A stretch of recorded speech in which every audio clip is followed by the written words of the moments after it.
Waking up in your treehouse, the first thing you feel is peace. No traffic, no sirens, no planes flying overhead, only bird song. That is the first words of the Airbnb description of the place I'm going to be showing you today, which is the Skyframe, a tiny house A-frame in Maine. Let's go check this place out.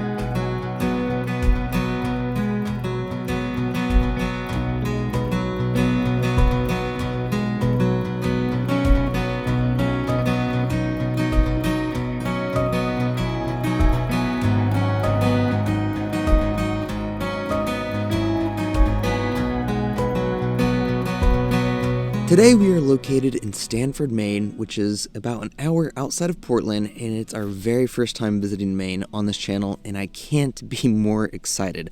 I've been wanting to come to Maine for so long now, and I'm so glad I'm here.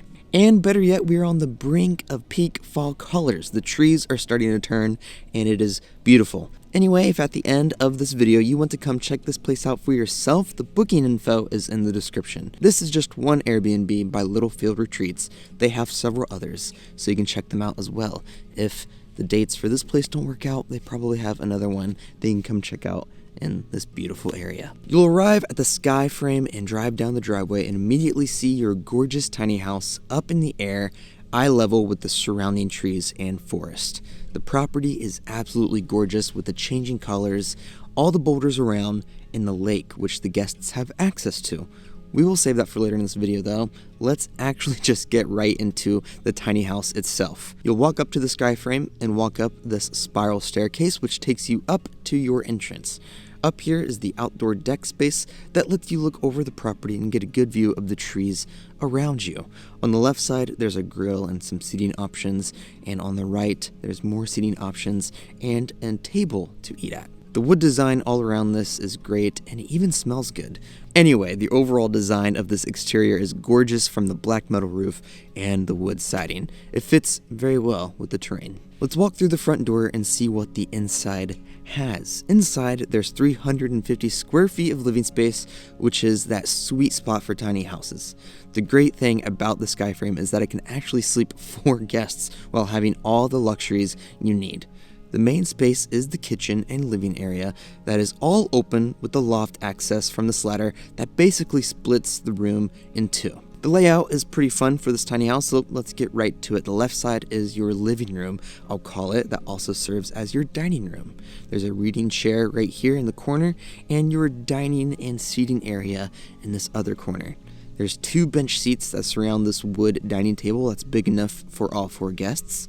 Above, there's a projector, and you can lower the screen above this window and watch some movies at night or even while you're eating dinner. On the other side of the stairs is your kitchen space. Over here, the kitchen spans across this whole wall. The left side has your refrigerator, which is big enough to house your full-size refrigerator. Then there's the 24-inch range, which is perfect for tiny houses. Then your sink and countertop space. The countertop is wood with this beautiful live edge, and you have the cabinets underneath this. On the right side, there's the dishes on the floating shelves, and of course, your coffee maker over here. Overall, this kitchen is great, and I love the shiplap that is all around in here, and even the living room space and the natural tongue and groove for the ceilings all around. The wood design in here really makes it feel like a cabin, and even the windowsills, there's this natural wood top. It is really cool. These stairs in the middle lead you to your loft, which are pretty unique. The steps are cut in a way to make you walk up them in a specific manner. Your right foot first and left foot right foot. You can't switch because of the way it's cut. I believe this lets the stairs be more at an angle compared to other stairs, which have to be at a certain angle. You get a steeper angle for tiny houses. I think it's pretty cool, and the wood, it just looks amazing. Anyway, you make it up to the loft, and this is your first bedroom.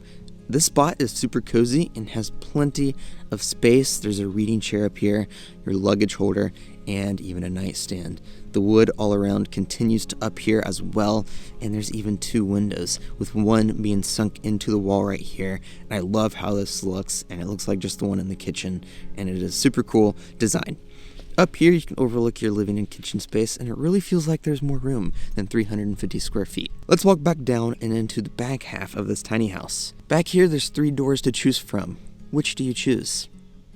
The right? Okay, this is your closet space. There's not much back here, but it is nice to have in a tiny house. The door next to this one is a sliding pocket door that leads to your full bathroom. In here, there's your vanity on the left, which is this huge tree trunk with a blue bowl on top. Very unique looking. The faucet is actually in the wall, which is pretty neat. The blue bowl matches your shower, which is right next to this. A spacious shower that has hot and cold water and the blue tiling everywhere. Then, of course, your toilet is on this back side along with another closet space that has a unique fold door to it. The last door is your second bedroom. This has a similar feel to the other, but has a burnt wood wall on the back side of your bed. I really like this a lot, and it goes well with the white and natural wood shiplap in here. There's your nightstand on this tree trunk, and there's a wall heater in here for the cooler months. So this room has a lot to offer, but feels very minimal at the same time. And with that, that's the 350 square foot Skyframe tiny house. What do you think? But before you answer that, there's more to this space. All of the outdoor space. We're going to check that out right now. Underneath this tiny house, there's open space since it is up on stilts. There's a picnic table here. And if you were actually living here, you could park your cars here, which is pretty cool. You could have them protected by your tiny house. As you can see, there is AC and heating here, and you can see where all the plumbing and electrical runs up to this cabin. On this backside is one of the coolest hot tub setups I have featured on this channel. The hot tub is tucked all between these huge boulders. Even the steps up to it are rock. The hot tub space is big enough for all four of you, and you can sit here and enjoy your time surrounded by Earth's natural beauty. This is so cool. On the other side of the tiny house is an outdoor fire pit and more boulders to explore. They're all over this property. This property is very beautiful. There's also a trail that leads down to Littlefield Lake. Let's walk down this and check it out. After a quick 2-minute walk, you make it to your private dock on the lake. This is my favorite part of the stay, and it's so beautiful. The water is so calm and the trees are starting to change, and it's just so peaceful out here. They even provide a canoe for you to use. This is a trout lake, and according to the Airbnb listing, you can fish for trout and cook it for dinner if you so choose, which, if I had more time, I would take however long it took to catch a fish because I love fishing. There's not many Airbnbs that can offer a trout lake with private access and a private dock, a boulder hot tub, and a tiny house. So this is definitely a unique stay, and I highly suggest checking them out in the description below. Thank you for watching this video, and I'll see you guys in next week's Airbnb tour. So far, I'm loving Maine. I'll see you next week.